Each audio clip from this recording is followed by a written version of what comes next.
2 weeks, and she felt finally enough, like a little bit bored to sing those 2 songs.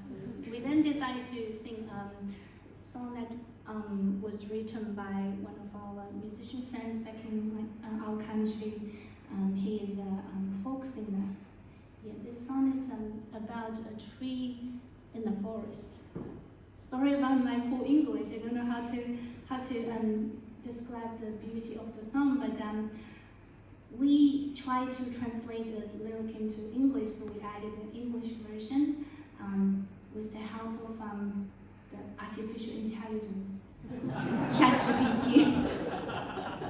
Yeah, so we're gonna try to play this song for you.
树。